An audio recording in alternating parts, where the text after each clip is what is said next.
Very very good morning to all of you. आज मैं जिस मुद्दे को लेके आपके बीच में आया हूँ, मैं सोच रहा हूँ कि इस पे प्रकाश डालूं। मैंने लिखा था कि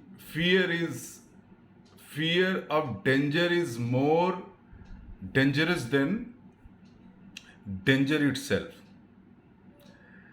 तो इसका बस इतना कहने का मतलब है कि जो डराया जा रहा है वो बहुत खतरनाक है।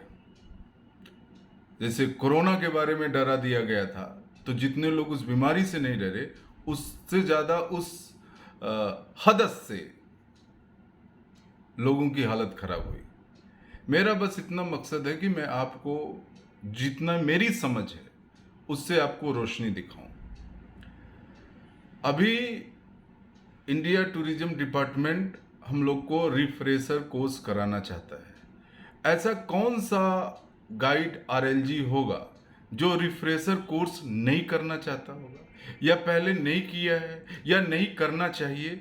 हम लोग खुद ये चाहते हैं कि खुद को अपडेट करें और उन रास्तों से अपडेट करें जिससे ministry of tourism, department of tourism हमको कराना चाहता है। तो पहली बात तो रिफ्रेशर कोर्स के एकदम खिलाफ कोई नहीं है। दूसरी बात, उन्होंने ये लिखा कि हम आपको आरएलजी की जगह इनक्रेडिबल इंडिया टूरिस्ट गाइड का तमगा दे देंगे, टाइटल देंगे। अब आपको आरएलजी नहीं कहा जाएगा, आपको इनक्रेडिबल इंडिया टूरिस्ट गाइड कहा जाएगा। इससे भी हमको कोई परहेज नहीं है भाई। शब्द है, टाइटल है, आपको अच्छा लगे इसको डाल दीजिए, नो प्रॉब्लम। तीसरा, उन्होंने एक बात कहा कि आपका कार्य क्षेत्र बढ़ा दिया जाएगा, मतलब आपको पूरे भारत का गाइड बना दिया जाएगा। आप हमको ये बताओ कौन सा मैं कोई बनारस में रह के संपूर्ण बनारस की गलियों को नहीं घूमा, कोई बनारस को होके पूरे बनारस को नहीं जानता है। लोग इस पे पूरे 10 वर्ष 20 वर्ष एक्सरसाइज करते हैं और फिर भी लोगों से पूछते हैं कि ये मंदिर कहाँ है, ये इसमें लिखा है, ये आप जानते हैं ये मंदिर? तो एक व्यक्ति जिसके पास पूरे भारत को बताने की जिम्मेदारी दी जाएगी, वो अपने कार्य के साथ कहां तक न्याय रखेगा? नंबर एक मेरा ये क्वेश्चन है। वो तो न्याय नहीं कर सकता। लोकल इन्फ्लुएंस नॉलेज में भी और एनर्जी में भी पता चलता है। जैसे एक आदमी को कह दिया गया पूरे भारत का भ्रमण कराइए, तो वो थक जाता है। लेकिन जब एक लोकल आदमी उसमें एज ए गाइड पार्टिसिपेट करता है, उस टूरिस्ट के साथ, क्लाइंट के साथ, तो अपनी एनर्जी भी देता है, ऊर्जा भी देता है, क्योंकि उसके लिए एक नया असाइनमेंट रहता है, फ्रेशनेस के साथ देता है। सच में जो लोकल नॉलेज का इन्फ्लुएंस होता है उसका एक अपना प्रभाव होता है। तो इस व्यवस्था से जो सरकार कर रही है कि हम आपको पूरे भारत में गाइडिंग करने की अपॉर्चुनिटी, अवसर दे रहे हैं, ये मन लायक फैसला नहीं है। और ये फैसला उन तमाम लोकल गाइड्स के रोजी रोटी और रोजगार के प्रति कुठाराघात है, जो 20 बरिस, 25 बरिस, 30 बरिस, 40 वर्ष से इस व्यवसाय में हैं, जिनकी शारीरिक अवस्था ऐसी नहीं है कि पूरे भारत की भ्रमण करें। और यंग लड़के जो दिल्ली के होंगे या जो जहां भी इंटरनेशनल फ्लाइट आएंगी, वो उस क्लाइंट को पकड़ेंगे, यंग रहेंगे, एनर्जेटिक रहेंगे, तो वो पूरा घूमेंगे। न उनकी शादी हुई है, न मान लीजिए उनकी कोई उनके ऊपर जिम्मेदारी है, तो they will enjoy this tour and get the money. The people who like us 40 plus हैं, या कुछ लोग 50 प्लस हैं, कुछ लोग 60 प्लस हैं, जिनका रोजगार लोकल टूरिज्म पे आधारित है, वो घर बैठ जाएंगे और उनका परिवार नहीं चलेगा। तो सरकार का जो ये मकसद है ये बहुत ही बेतुका है। और मैं ये नहीं समझ पा रहा हूँ कि मोदी जी को या भारत सरकार को ये कौन सा मतलब ज्ञान कौन दे रहा है। मतलब it is really very surprising for me, number one. दूसरी बात जो जहां से मेरे को एतराज है कि लाइसेंस आपका अधिकार है और ये अधिकार कॉन्स्टिट्यूशनल है, संवैधानिक अधिकार है। आपको मैं ये बता दूं कि अगर आपके पास कोई भी लाइसेंस मिला है, कहीं का भी, इवन ड्राइविंग लाइसेंस, इवन कुछ भी, so it is through the constitution. Certificate एक प्राइवेट एजेंसी भी दे सकती है, प्राइवेट इंस्टीट्यूट भी दे सकता है, प्राइवेट संस्था भी दे सकती है, सरकारी संस्था देती है।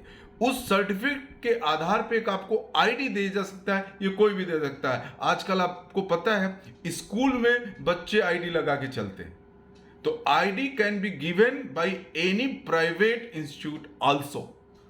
सो एक बात ये जान लीजिए कि आप, ये मामला क्या है, ये इनक्रेडिबल इंडिया टूर गाइड शब्द से और आपको पूरे भारत में अवसर देंगे, इस दोनों लालच से मकसद क्या है कि आपके लाइसेंस को सर्टिफिकेट बना देना। आप जो भी कीजिए, whatever you want you can do, but you don't affect my license. मेरी लाइसेंसिंग की जो मेरा वजूद है उसको मत रखिए, उसको मत खत्म कीजिए। आप मुझको incredible India tour guide north बना दें, आई एम वेरी हैप्पी, लेकिन मेरा लाइसेंस वही रहे, उस पर उसी तरह का उसको सर्टिफिकेट न बना जाए। आपने देखा होगा जो फॉर्मेट है उसमें लिखा है subject to court case number this this this this this this. इसका मतलब आप ये मानते हैं कि जो आप ये कर रहे हैं, ये जो फॉर्मेट देके हम लोग से अंडरटेकिंग ले रहे हैं, ये सब्जेक्ट टू कोर्ट है। इसका मतलब आपको ये विश्वास नहीं है कि आप कोर्ट के हिसाब से चल रहे हैं, और आपने मेमोरेंडम में लिखा है we are not violating the order of court. If you are not violating the order of court, it means you don't need to mention that above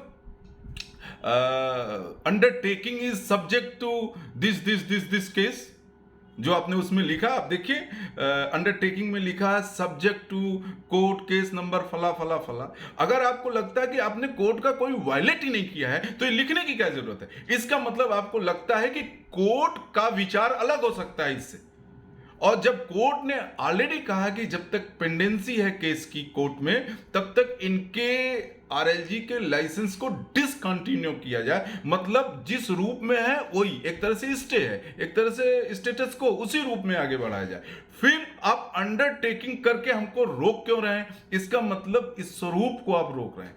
चक्कर क्या है? चक्कर ये है कि रोजगार देने के नाम पे, चूंकि आजकल कांग्रेस भी सब लोग कह रहे हैं रोजगार दो रोजगार दो रोजगार दो, तो एक बड़ी संख्या दिखाने का चक्कर हो सकता है विभिन्न क्षेत्र में, टूरिज्म में नहीं, विभिन्न क्षेत्र में ये हो सकता है। और ये बहुत बड़ी संख्या दिखाने के चक्कर में एक बहुत बड़ी संख्या को खत्म किया जा रहा है। जैसे गाइड की जो संख्या है वो तो कर रही है, लेकिन जब आप इसको इनक्रेडिबल इंडिया टूरिस्ट गाइड के नाम पे डालेंगे तो ये नहीं दिखाएंगे कि हमने कितने आरएलजी को खत्म कर दिया, बल्कि ये दिखाएंगे कि हमने इतने लोग को प्रस्तुत किया। तो उनके लिए एक नया नंबर होगा टू पुट फॉरवर्ड कि हमने इतना रोजगार दिया। अरे भाई, आपको पता है अगर फुटफॉल के अलावा, फुटफॉल मतलब जितने टूरिस्ट आते हैं उस आधार पे गाइड बनाने की व्यवस्था है पूर्व के गाइडलाइंस में। मतलब अगर आपके पास 20 टूरिस्ट आ रहे हैं तो आपके पास 25 गाइड हो, इज नॉट बैड। बल्कि अगर 20 टूरिस्ट आ रहे हैं, आपके पास 200 गाइड हैं, तो उन 200 गाइडों का पेट भी नहीं भरेगा और टूरिज्म भी खराब होगा। तो जो इतना लंबा चौड़ा टूरिज्म में फैसिलिटेटर और क्या कहते हैं गाइड, टूरिस्ट गाइड बनाने का सरकार का, वो भी ऑनलाइन, न पढ़े न लिखे, 10 पास, ये सब जो करने का मकसद है, ये लोकल पॉलिटिक्स की कारण जो टूरिज्म का जो जो जो जो उद्देश्य है और टूरिज्म का जो पर्पस होना चाहिए और टूरिज्म का जो औकात होना चाहिए, उसको धराशाही किया जा रहा है। तो ये तो मेरी तकलीफ है गवर्नमेंट से। मेरा मकसद बस इतना है कि what ever you do, what ever title you give us, if it is not regional level tour guide RLG, it may be Incredible India Tour Guide, no problem. We have no objection to do refresher course, but we want our license not to be changed. It should not be changed at any way in the form of certificate. क्योंकि अगर ये certificate हो जाएगा तो government जब 2 साल में, 1 साल में, 2 महीने में, 10 महीने में जब चाहेगी एक नए मेमोरेंडम से एक नई चीज को लागू कर देगी। तो जो आदमी इस सर्टिफिकेट के बदौलत गाइड बन रहा है वो हमेशा एक तरह के इनसिक्योरिटी और डायलेमा में रहेगा कि आज मैं ये काम कर रहा हूं, हो सकता है सरकार नेक्स्ट मेमोरेंडम में कोई दूसरा स्वरूप ले दे तो मेरा औकात खत्म हो जाएगा। लेकिन अगर जो लाइसेंस के थ्रू आपकी एग्जिस्टेंस रहेगा, अस्तित्व रहेगा, तो गवर्नमेंट व्हाटएवर जो भी करे उससे फर्क नहीं पड़ता, लेकिन आपका अस्तित्व बना रहेगा। अब मामला जो कोर्ट में हम लोग लड़ रहे हैं वो इस बात के लिए लड़ रहे हैं कि हमारे लाइसेंसिंग को न डिस्टर्ब करते हुए चाहे जो किया जाए।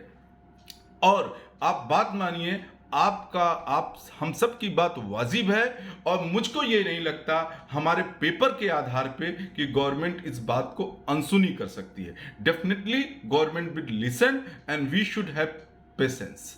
Thank you very much.